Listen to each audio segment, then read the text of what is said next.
let us please welcome Joe Nicosia and to kick off our trade event.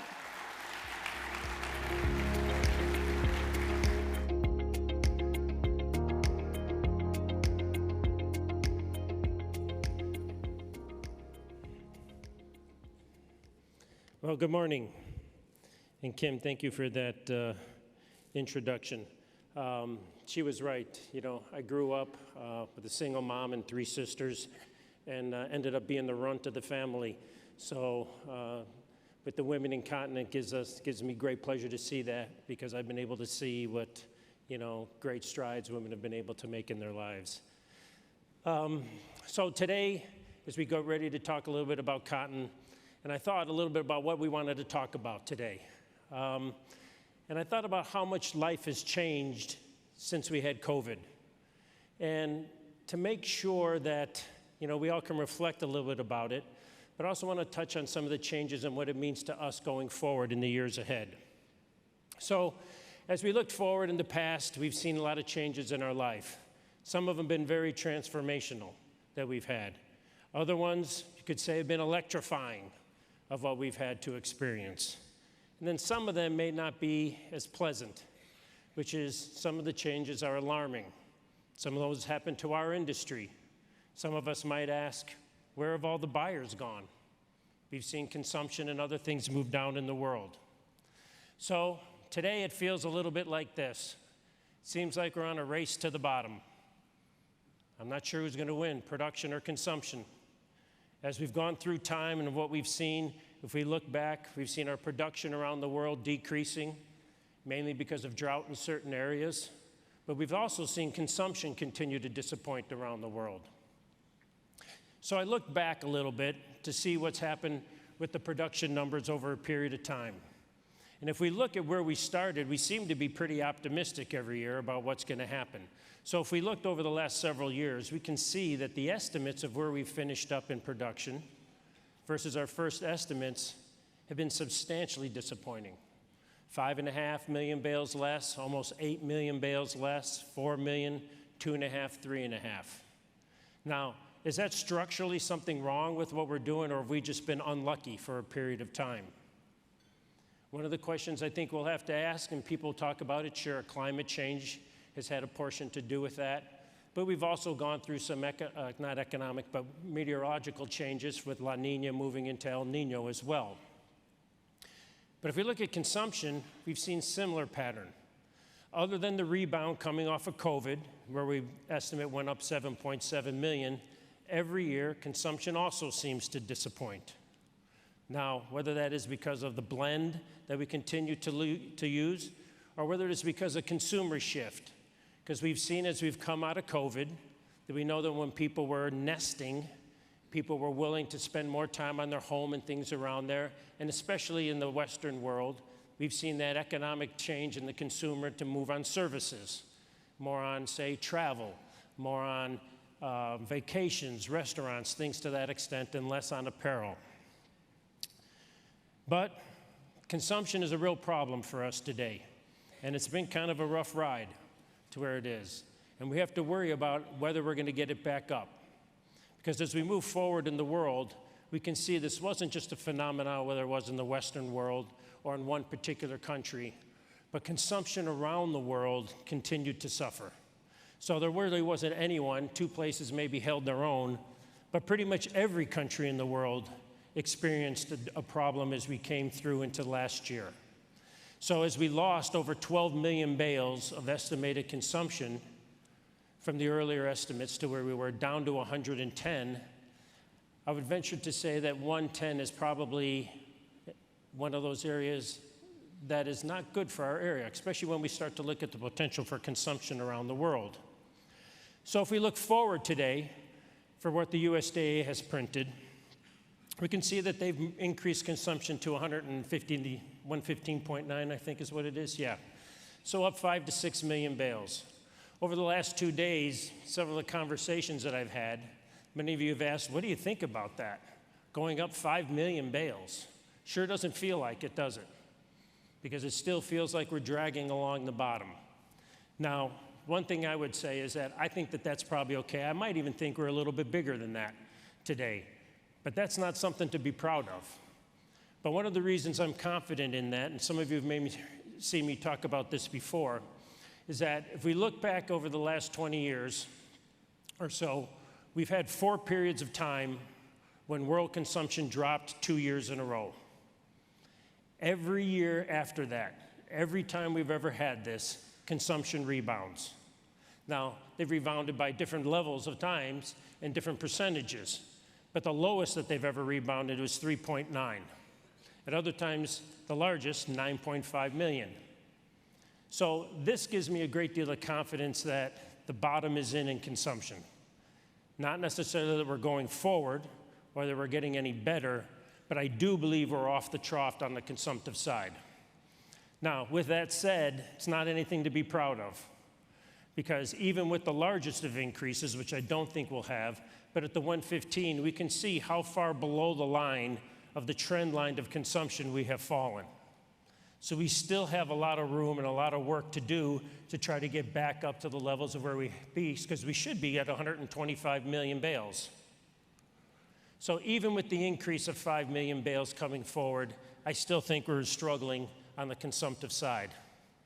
And as we've talked about for many, many years, this is still one of the biggest problems. Cotton share and fiber. We continue to lose the war. Man-made fiber continues to take a greater share of the products that we make, and we as an industry sit by and accept it.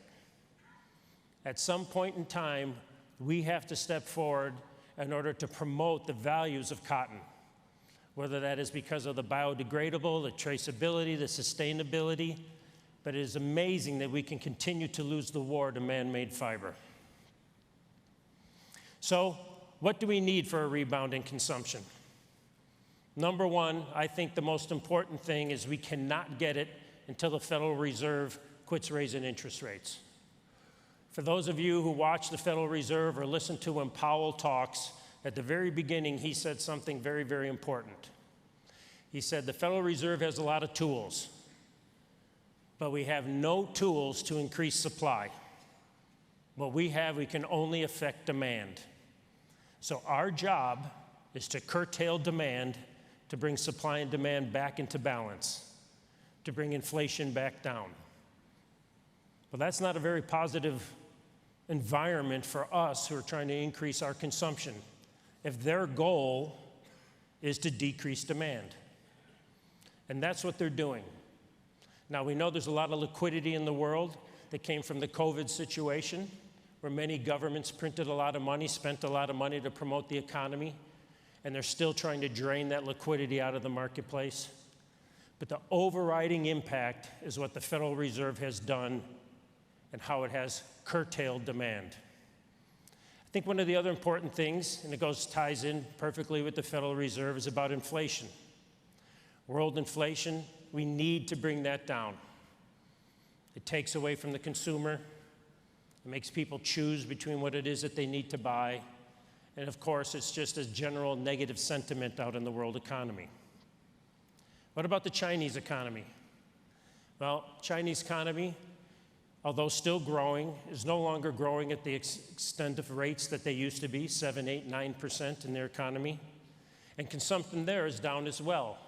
It is starting to rebound. It is doing better than it was a year ago. But again, nothing like it used to be in order to pull the whole economy and or our industry along. And then, of course, the world today. When I wrote this, I only had to worry about Ukraine and the war there. Today we have additional problems. It's disheartening to see what's happening in the Middle East and what the potential is if that were ever to spread into another spot. We live in a dangerous world today, one that again creates uncertainty. And uncertainty is not one that is going to allow us to increase consumption. And last, I touched on already, consumers of the world. We need to do a better job to describe the benefits of our fiber, of our natural fiber that we have. If you've seen in the past when I spoke to ICA, I've shared different pictures with you. Ones of the floating plastic island out there with all the plastic bottles that exist. You've seen the pictures of the giant clothing piles of man-made fiber that will be there for 100 years, as it will not degrade to where it is. We do have a story to tell, and one we need to do a better job of telling. So, I ask you this question: can world consumption keep up with world production? This video is one of my favorite ones. I remember watching it as a kid, and yes, I am that old from where it is. But we're going to have a real need, a real contested situation coming up, because we're not going to be dry in West Texas forever. And we will make a bigger crop in the United States. And we do know what's going to happen in other parts of the world. So can consumption keep up with production? Because when we look at it in the situation today in the world, what else is changing? Well, when we look at the world carryout, things look pretty common. 90 million bales. We've been in this 90 million range for almost 10 years. Seems like nothing's changing there. But in fact, if we look a little deeper, quite a bit has changed. If we see a beginning, if we look back to 2015, we also had about 92 million bales. But we had a big difference. 57 million of it was in China. But if we look at it today, we still have 90 million bales. But look at the change of positioning that's taken place. We've completely shifted stocks out of China into what we call the ROW, or the rest of the world. This has a lot of implications, not just from the standpoint of cost, structure, financing, but also shifting the burden for the needs to be able to control inventory, shifting the burden for who's going to be responsible to make sure adequate supplies are around the world. And so now we've shifted those things, and if you look at it, most of it's been in India and in Brazil. So, changes. Production and consumption aren't the only things that are changing in our industry. So, I want to touch and challenge you on something today. And what I want to talk about is this. So take a look. What do all of these have in common? Think about it. So the answer is they all have the burden of carry. It's important. This is the most important thing I want to talk to you about today. So, what's happened? We talked about changes in the world, changes in our industry, changes from COVID, and what it brought us to, and how our industry has transformed over the last 4 years. And I believe we are super slow to transform again, and it's going to cause a problem. So, if we look at it, we can see what's happened. These are the interest rates that we have around the world from central banks. And other than a few places, mainly China, we can see the increases that have taken place around the world. It's not just the Federal Reserve. Some places have had hyperinflation, places like Argentina. But we've had other places that have had substantial increase in interest rates, from Turkey to Australia, even in Pakistan. Remember that question, what do they have in common? That they have in common is the burden of carry. So U.S. interest rates. How many years did we spend from COVID when we were at zero? And when we were at zero, our industry adapted to that. But we're no longer at zero. So now we got to worry about the cost of carrying cotton. So on January 1, I estimated that there's going to be about 110 million bales in the world. Somebody's going to own those. And with ICE futures at the time was about 88 cents, and we had a value of about $46 billion of that. And with that, at an annual rate of 8%, the interest on that is $310 million. $310 million. And are you ready? That's per month. So as we move forward through this year, the financing charge on this crop is $3 billion. $3 billion. And we've been used to 0% interest rates, but not anymore. So, to make it worse, that doesn't include storage costs or insurance costs. So what I want you to think about today is who's going to pay for it. $3 billion. Somebody here is going to pay it. So I ask it, is it going to be you? It's going to be me? Who's it going to be? The producers?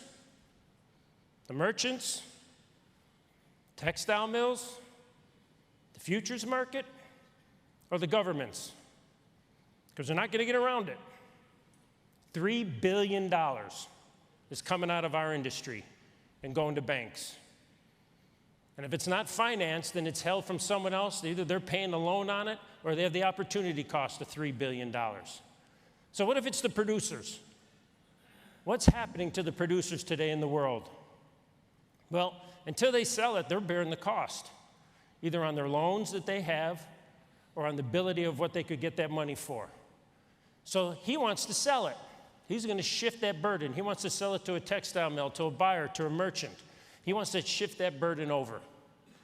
But when he does, the buyer is going to take over that portion of the $3 billion. So what happens? And we've seen it already. The bids to the producers are going down because he's shifting that cost to another part of the industry. And we've seen basis levels around the world at origin go down. And it's happened not, I would say, because collectively us in this room are any smarter, but we finally just started to feel that burden of having to own it. This is going to continue to happen. But what about if the merchants? How much of that $3 billion do they want to pay? Well, they're going to have the same problem, right? They're going to have to bear the cost of all the inventory they have until they can ship it, till they can sell it, till they can move it out. The merchants are going to have to be much more selective in what they buy, and maybe more importantly, when they buy it. Through the COVID age, it was easy. We as merchants were able to buy inventory, hold it, keep it, do what we wanted to. The cost was very little. I think we've been very slow to adjust to the higher interest rate environment. But we're going to feel it, and they're going to feel it. They, us collectively, are going to feel it on our P&L. So we have less incentive to hold inventory.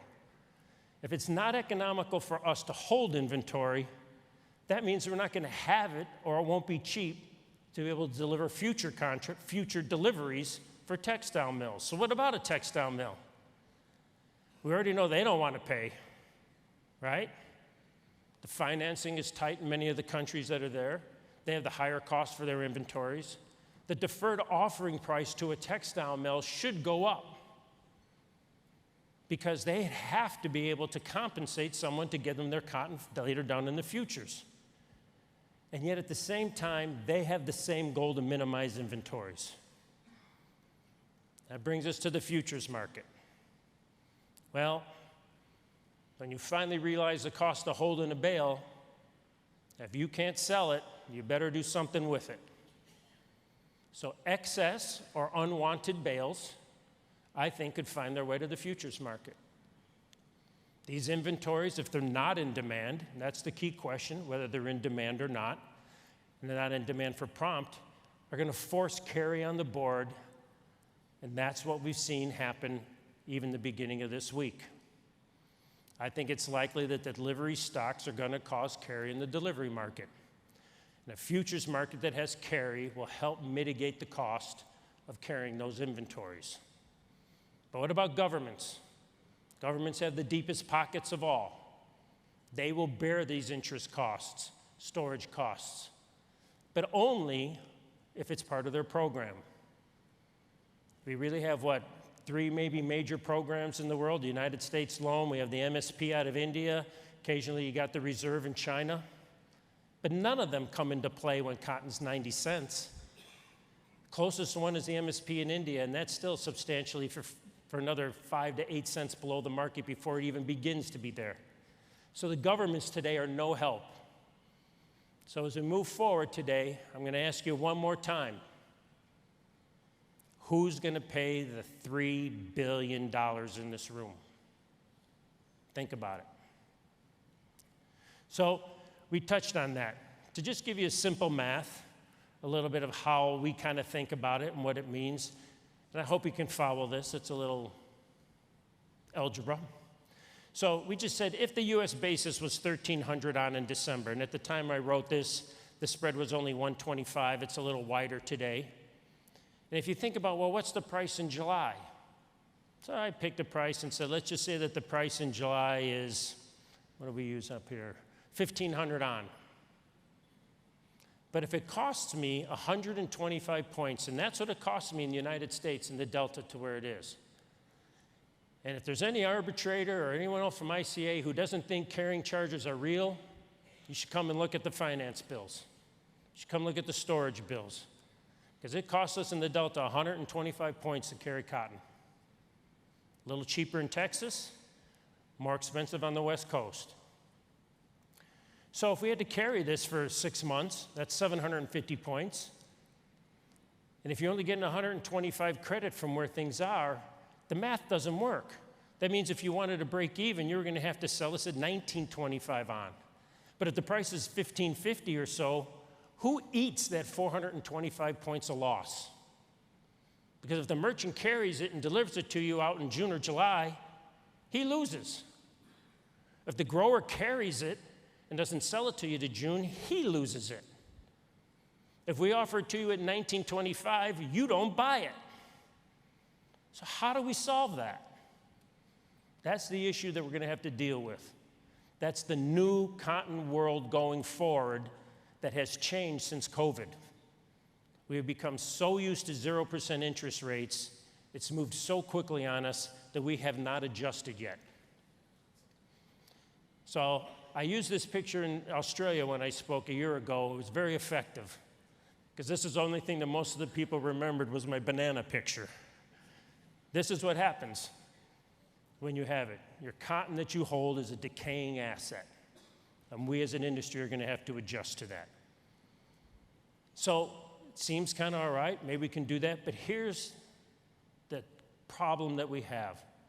With such a small U.S. crop, people believe with a small U.S. crop, we should have inverses, not carries. But that doesn't take away the $3 billion that we're going to have to spend. So this is the problem that we're going to have to deal with throughout the year. Small U.S. crop, but a need for somehow to pay for the carry. So switching gears a little bit, I want to talk about what else is changing in the world. For here, let's talk a little bit about the world export market.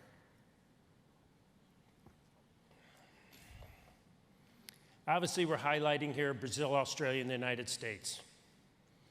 So how much of it has changed?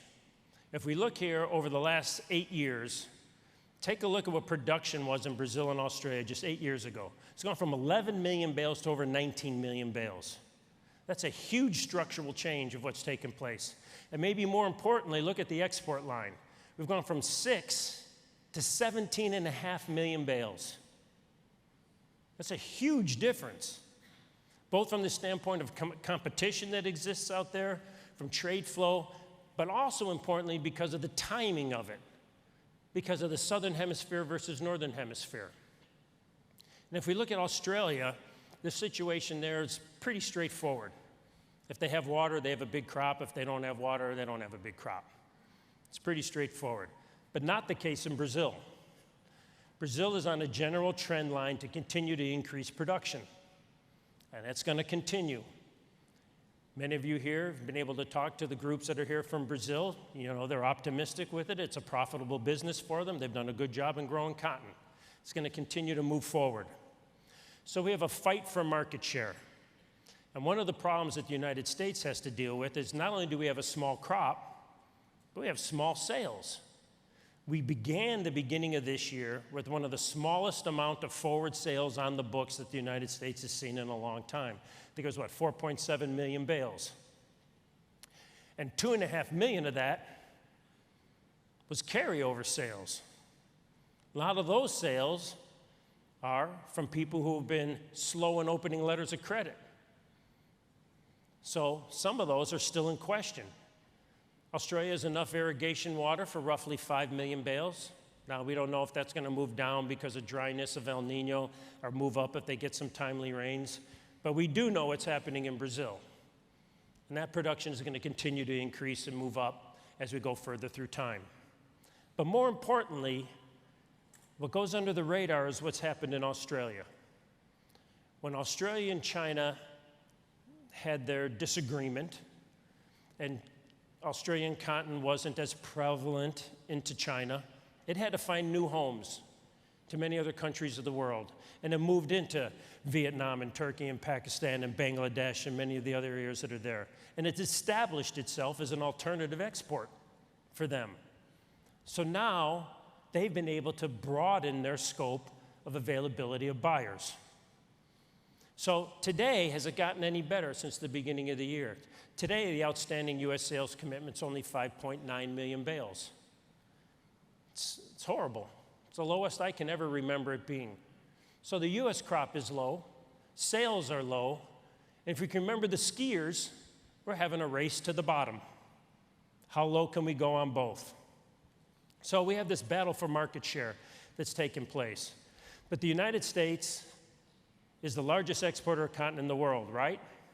Is that a true statement or not a true statement? It's a true statement today. It's still the largest exporter in the world. But you can see what's happening to our market share. We continue to lose. Brazil taking the majority of that, Australia oscillating according to whether it has water or not. So, the number one exporter spot, maybe it's about to change. I hope you guys know the movie from the top right on that guy there. So for those of you who do, I'm sure you'll be smiling. So what about Brazil and U.S. cotton exports? Look at where we've come. A long time ago, when I started in this business, I started as a grain trader. So I was trading corn and beans. About that time was when Louis Dreyfus bought the cotton company. And my mentor at the time, who was the head of the cotton division who brought me down, was a guy named John Goss. And he told me something then that I've always remembered. He said, the cotton industry is 10 years behind the grain industry. And when we got to cotton, people didn't really even trade basis correctly or other things over there, and he was absolutely right. And it continues to be that way. And we're going to talk about that a little bit. So this is Brazil and U.S. cotton exports. As we can see, Brazil continues to move forward. When we add Australia on top of it, for the first time ever, the exports are way substantially bigger than the United States. So, have we seen this before? I call it deja vu. So I look back, as we just said, on one of the things that my mentor taught me from many years ago is, have we seen this before? And we sure have. And we've seen it in Brazil. This is soybeans. And cotton's going through what happened to soybeans for the last 10 to 15 years. And we're doing the exact same thing that happened in the grain business 10 years later. You can see from way back when in production, when soybeans in Brazil were maybe 30, 34, 35, and the U.S. was 70, U.S. was twice the size of the Brazilian bean crop. Today, it's almost reversed. And if you take a look at exports, the United States was double Brazil. Now you look at it, Brazil's double the United States. Deja vu. 10 years later, take a good look at this chart, because I won't be with you 10 years from now, but this is what it's going to look like. So if we put that back together, you can see the beginning stages of it. It's happening just like it happened in soybeans. But that has ramifications. Now that Brazil has these larger crops, what does it do with them? It surely hasn't built out its domestic industry as it continues to struggle. So the only thing it can do is move it out into the world. And as we're starting to see with the problems of $3 billion, it's real money. And interest rates there are even higher. And thus, we've had to see the Brazilian basis go down in order to try to incentivize more people to buy that so that they are not the answer to who will pay the $3 billion. But what about a what-if scenario? Now, this isn't going to happen the way I put it here, but it's going to happen in a small stage. For those of you who know, the majority of the Brazilian crop is a second crop, a safrinha crop. It comes after the soybean being the #1 crop in Brazil. But when you look at the acreage that's there on the second crop, the majority of it's corn. Cotton is usually about 1/5 the amount of corn acreage that takes place. And so if we go and do a little bit of math in Mato Grosso, which is the 10.3 million, if we have a 5% shift of corn acres from where things are, a 5% shift gives us 910,000 acres or 3.2 million bales. Imagine if in the second crop, Brazil moved to a 50-50 rotation of corn and cotton. That's not any more new land. This is just the existing land. Brazil's crop be 46 million bales. 46 million bales. Now, they're not going to go to a 50-50, and they can't go there quick. They got to build infrastructure. You got to get pickers. You got to get gins and stuff that goes along that way. But I highlight this to show you that the fight for export markets and the shift of what's happened that we've seen in beans is going to happen again in cotton between the United States and Brazil. So, with that shift and with that export potential and production potential, can world imports keep up with production? Same thing we asked before about world consumption. Can these imports keep up with what we see potentially on the ground? And so the question is, these imports need to find a home. And today, these are about the only persons buying anything. Speculators in China have shoved the price up high. ZCE has rallied substantially. And people today, as you've seen in the marketplaces, have traded the supply side of the story. They've seen the smaller crop in the United States. They've seen or talked about maybe potentially smaller stocks in Xinjiang or smaller crop in China, maybe, maybe not. And people have traded the supply side. People have not traded the demand side, at least not yet, to what's taken place. So, could this be the answer? Well, when we look at the China balance sheet, we've seen something that has become what I would say surprisingly logical, because things in China are not always logical. But we've seen it be surprisingly logical. And that is, when China has deficits, because we know they're deficit, they use more cotton than they produce, their production consumption deficit that they have has fairly well imaged the amount of imports that they have. In years when they have smaller deficits, they've imported less. Larger deficits, they've imported more. So it's been fairly straightforward on what China has done. And yet today, we see, in my opinion, China is trying to keep its domestic price from moving higher. It's trying to keep its textile mills competitive. It's trying to not allow inflation to take hold in China. And thus, we see the reserve selling substantial amounts of cotton out of the reserve to their domestic market. 3 to 4 million bales, and it might even be higher than that, because they're going to continue selling for a while longer, so it could be more than 4 million. And we have to ask ourselves, is that going to crowd out some of the demand, or is it not? To me, ultimately, for that question about can imports keep up with the potential for production, that's a big question of whether China is going to be able to increase its imports or not. But China isn't the only answer that we have. We also have seen increases around the world, as many of you know, from other places. So other than COVID and last year's debacle of drop down, the general theme for imports around the world outside of China is up. We've seen consumption grow up in many of the countries of the world. And we've seen a shift in consumption away from China. As China's consumption has dropped and now kind of stabilized, the rest of the world has continued to move forward. So we do have the potential to be able to absorb these extra supplies if we can get the economy turned around and if we can get the situation turned where we can get consumption growing again. But again, this is our problem. Policy is not a tailwind to us today. The Biden administration tells you inflation is transitory. It was supposed to already be gone. Well, like many of the things he said, that wasn't true either. We've seen old school, right? Inflation is created by governments and no one else. That's from Milton Friedman for people of you who had your economics classes from years ago. The Federal Reserve, though, now says interest rates are higher for longer.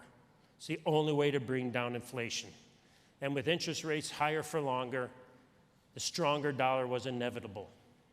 And it's going to stay that until we perceive again that the Federal Reserve is done raising and tightening interest rates. So the day of reckoning is here. The belt tightening has come. And when we look at that, one of the impacts that we've had is the inflation. And again, other than China, you see some of these inflation rates are off the charts. Again, we have to take this under control before we as an industry can start to prosper again. So if we look at it, this is the kind of strange happenings we've seen, but from inflation and higher interest rates, we've seen certain countries have to deal with the price of cotton that are totally disassociated than what would be historically in their countries because of their currencies and interest rates. And the two most affected ones we see here are Turkey, and we've seen it in Pakistan. And we know Turkey's struggling from a consumption standpoint, not just because of the earthquake that's there, but also because it's stagnant in the EU. And so, but if you look at the data, people will tell you in the United States, for example, the United States economy is still churning, it's still going good, and it is still going good in the United States. People still have jobs, but we do have inflation. Consumers still spending money, and the retail sales are still pretty good. But when you adjust it for inflation, even though retail sales are still slightly going up, the quantity, the piece good numbers from what we're selling is actually going down, and thus the consumption, because that's what we're after, right? We're after pounds. How many pounds are people using, not how many dollars are spending on the product. So what about the world ahead? Can we grow out of this? If you look at the current estimates to come out to where it is, the GDP in general in the world is actually going to shrink slightly still in 24 from 23.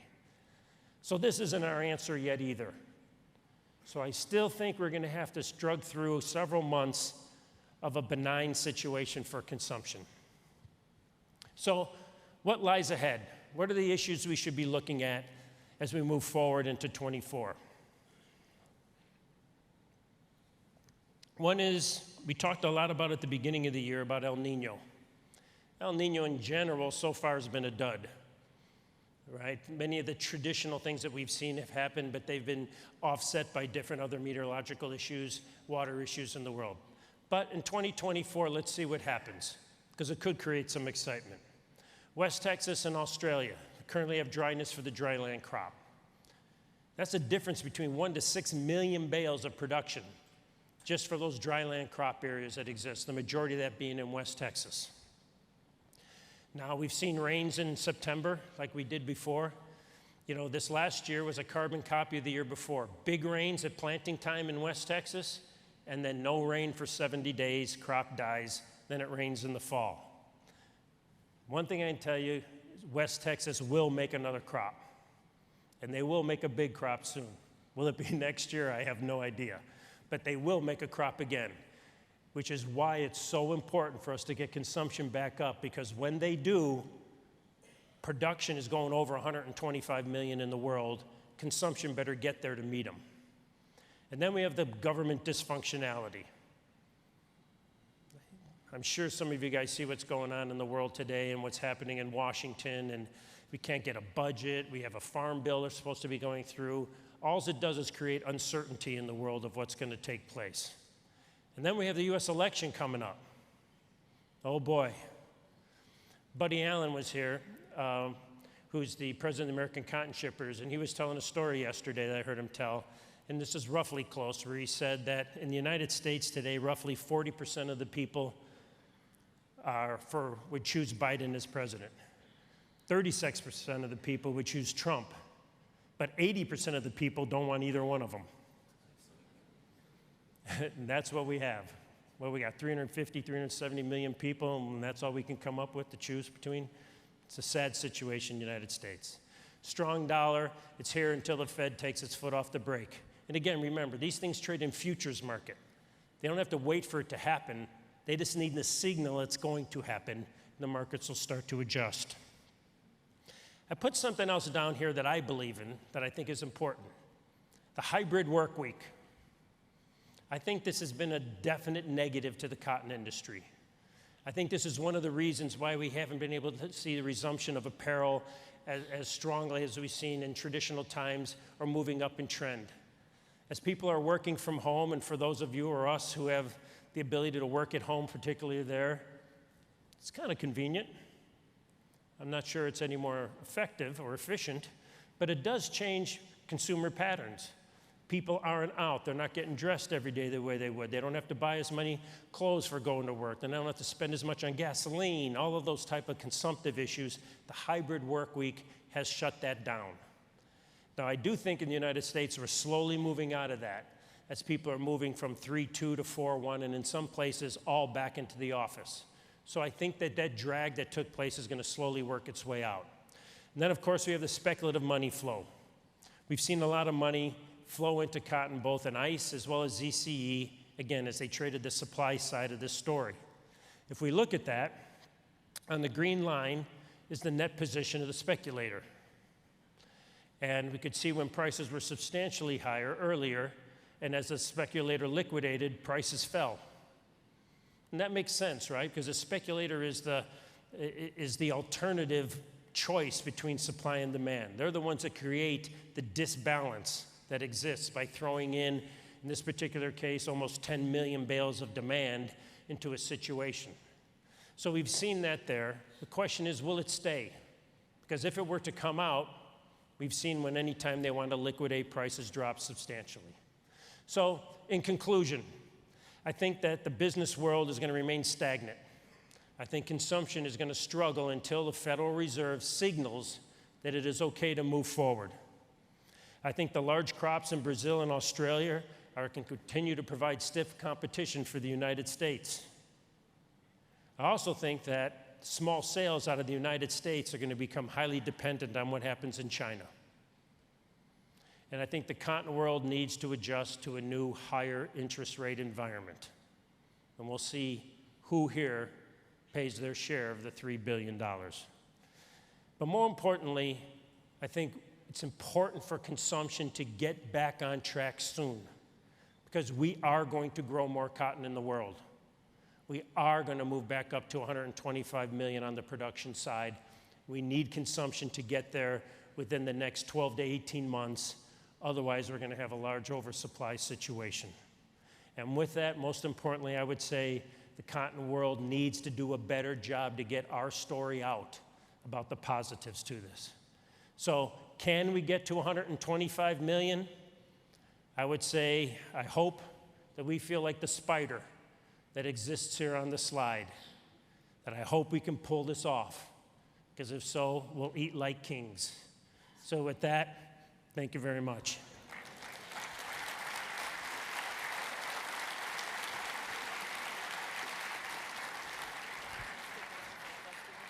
Sure.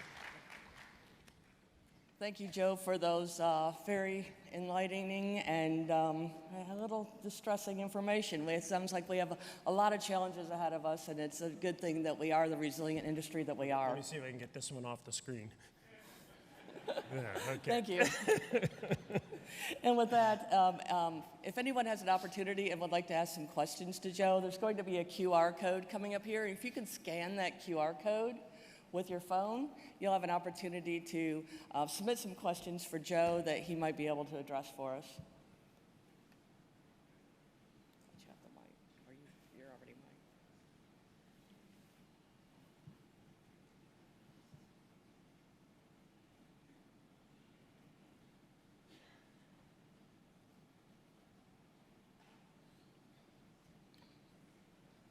While you're sending your questions, one thing I'd like to do while we're here is to thank Joe for his support for the women in cotton. And we have a t-shirt here for him. And for each one of you, when we adjourn over the next break, there will be several t-shirt stations out here for men and women to show you their support for the women in our industry. And we thank Joe and, Thank you. And Louis Dreyfus for Thank you. everything you do for us. And during the break, when you come back, before you come back, if you'd like to take the shirt, come up here on the stage. There'll be a photo opportunity for all of you to help us show your support. Don't see any questions yet. There you go. Okay. Some questions are coming up on the screen, so I'll try to repeat them as they kind of go through. One is, I'd like to hear some quick points about forecast, if possible. I'm not sure forecast of what. So it says, how about the cotton scenario in India? Look, India, I think, is an interesting area that's taking place, right? Obviously, the largest producer in the world. Maybe Brazil will come after you one day too, but not for a while. Consumption in India is doing fairly well. You know, I'm very optimistic on India long term as an economy. I think, you know, they've just become the largest population in the world that they go through. I think the crop this year is satisfactory. It's not great, it's not poor. Some areas were doing great. They went through a period of time of, in August, of no rain, which is going to curtail their crop a bit. But in general, I think India is going to be pretty well balanced. I've seen some extremely uneconomic things that have happened in the world in the last 2 years. You know, 2 years ago it was China with huge inverses and people holding cotton through inverses. Last year it was the Indian farmer holding the seed cotton off for a half a year to only sell it at substantially lower prices after carrying it for whatever. I think as people go through these trials of things that don't work, they come back to reality. So I think the cotton situation in India is going to be fairly well balanced. I do not subscribe to the situation that India is substantially short cotton.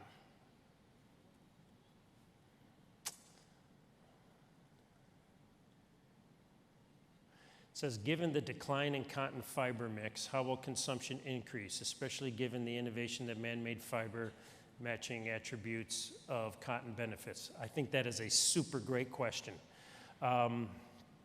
because that was why I highlighted about us having to tell our story about the benefits of cotton to the world. Because if we don't, we will not get the increase in fiber back, especially with the amount of polyester being made in China today and the ability for Chinese products made of polyester to come into the United States to avoid the issue that we have in the trade situation right now with Xinjiang cotton. So I think it's important that we have to try to push forward in that. But I also think it's important that we get total fiber use back up. Traditionally, what has happened was total fiber use continues to grow. Man-made fiber percentage was increasing, but cotton was staying the same as we stayed in that 120, trying to move up to 125 million. But once you see a dip in total fiber use, that's where the struggle is. So my main hope is that as we move forward, when we get back to a growth scenario, we'll see several things happen. When the pipeline will be low because people have drawn their inventories down, and we'll see the general consumer start to increase their production again. So total fiber consumption will go up. So more so than just the blend, we will increase with the total economic growth moving forward and thus increasing cotton consumption. And then one more here, it says, do you believe that the USDA has become more or less accurate in their crop production and consumption estimates? I surely believe they've become less accurate. But I also am respectful for the work that they do. You know, people didn't believe their first estimate when it came down, but most of the people were still higher. Yes, it was earlier in the season, but they ultimately proved to be correct in the direction of what they were doing. But what has happened, for those of you who don't know at the USDA, is that over a period of years, they've cut their budget substantially. So the early forecasting methods that they used to use going out in the field does not take place anymore. Now they do it on a phone survey or a written survey. So they're actually one whole survey experience in the field less than they used to do, which I think has increased the volatility and the inaccuracy of the USDA. From the consumptive side, honestly, they don't really know that much. You know, indirectly, they talk to all of you, and they talk to the attachés, and they listen to things in the countries of stuff that's there. So I would say that from the consumptive side, for the most part, they're only as good as what you guys are telling them on that side to where things are. So with that, Kim, maybe I'll take one last one. Says, what do you think will happen to the U.S. cotton basis as it needs to compete with Brazil and Australia? I'm going to answer that in two ways. I would say, first of all, from a basis standpoint, the U.S. is very lucky that the crop's 13 million, not 17 million. Because if it were 17 million, it would be fighting with Brazil, it would be fighting with Australia, spreads would widen, board would go down, basis would go down, eventually the basis would stabilize, but the whole complex would fall. So I think today that the cotton basis is going to be a derivative of the quality that is grown in the United States. I think it is critically important to watch what West Texas makes. Now, they're not going to make a lot, but what they make, I think, is critically important to the United States basis levels. Because if it makes still a lot of tenderable grades that are not desirable, then I think it's a whole different situation of what takes place with futures and spreads than if they make a high-grade, desirable crop. So that would be the thing I would watch first and foremost in there. Thank you. Joe. Thank you again. And ladies and gentlemen, we will adjourn now for a 30-minute break and invite you back. Pick up your T-shirts, come back and join us for a photo. And what a great kickoff to the conference. Thank you, Joe. Thank you.